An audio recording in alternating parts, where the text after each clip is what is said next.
लड़के कहते कि रजा जी सोनिया जी हो ना फिर कुदती कोई ना ढील न चलू ओ हट ही ना साला बिछाना हो बताइए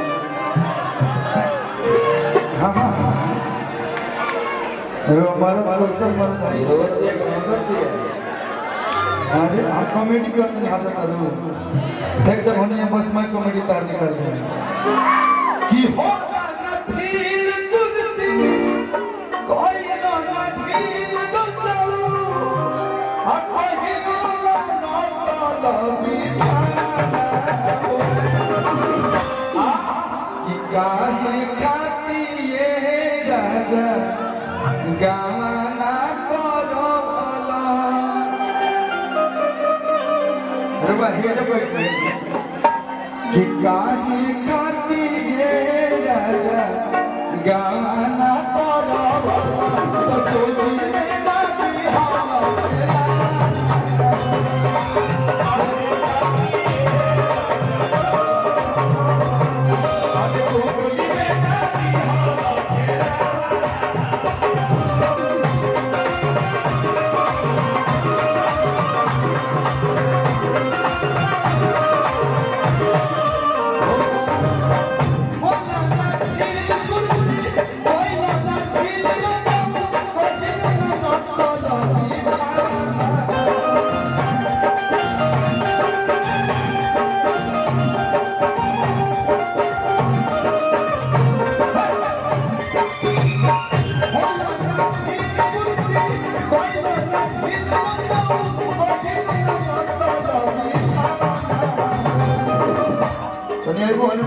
हमारे देही में लोग डांस करके छुरहुरी मचा बतले में हम कदी का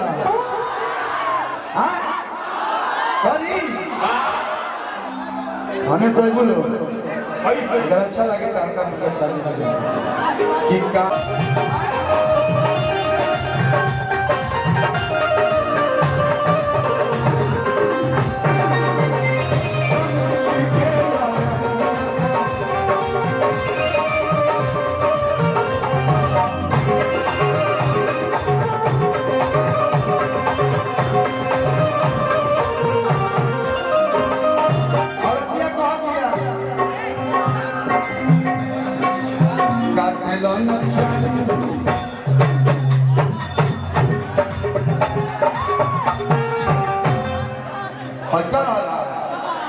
कौन डांसर चिंपू डांस वही करता है गला सुखा लगा हमा कौन हम की कौन गलती गलत है बताओ हमारे सामने है अब कौन लड़का हो ही कि ना बिगड़े करा कैसे कैसे हो कि काटे लाना चाहिए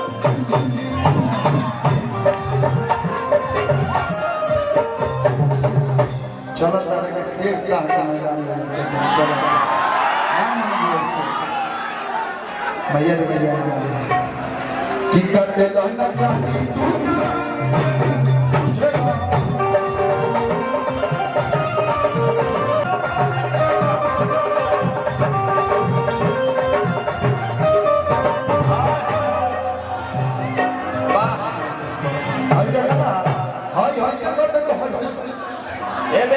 नबूलो का है निया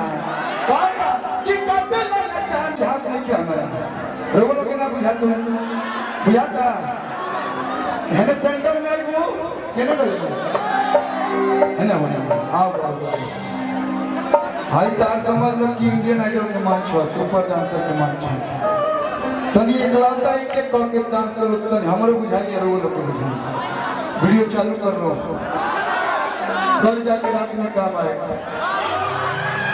देखने के लिए कम मतलब कहा था कि काटे लाना चाहिए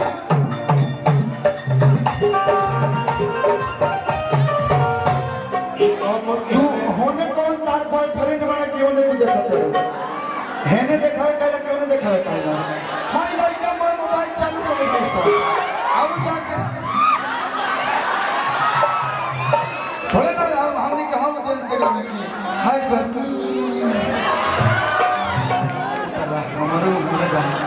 कि काटे लहना चाहे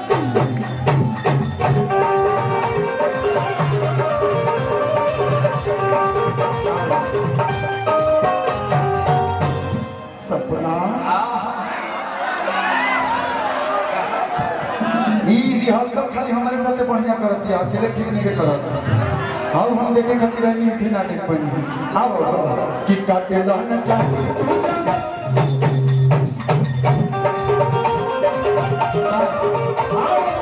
तलिया बोल हम खाना कर लूं।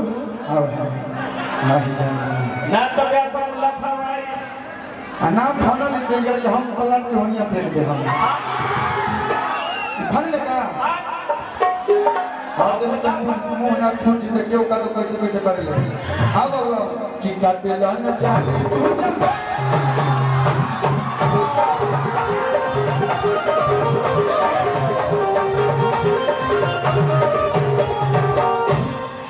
कभी भी दूर रहा मारी के मोबाइल कहाँ में जाते हैं आ तू खावा तो रह दे अपना धन के ना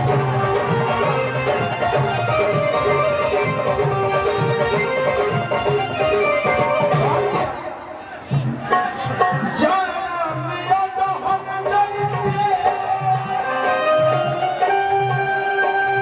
खाऊली आया तो हम जैसे चूल्ही में डाले लाला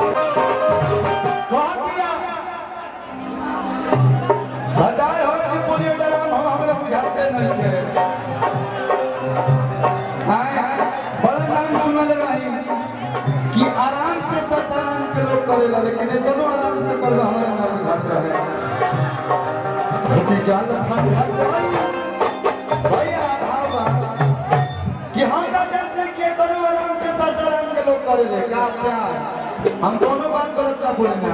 कि हो जाला ठंडा कोइला दूध करो कि कोनिया से बोलू कैसन नहीं पूरा नहीं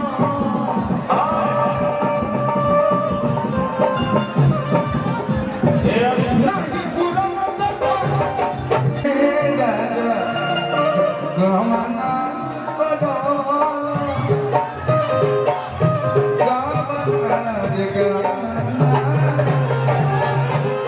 काहे खातिर राजा गमना करो